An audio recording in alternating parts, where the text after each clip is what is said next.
Hi, I'm going to show you a quick idea on how you can use this as a decorative piece for the holidays. You're going to take this platter that my mom picked up for me. You'll mix some glue, some white glue with water. I like, instead of giving an exact measurement, the consistency. It should be sort of a milky consistency. And you're going to smooth the glue onto the center, layer some wrapping paper, and then smooth glue over it.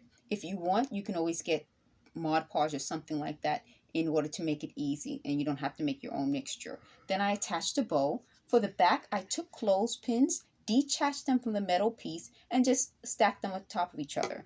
And so that it would be able to lean, I put some hot glue on the back and attached the clothespins to the back.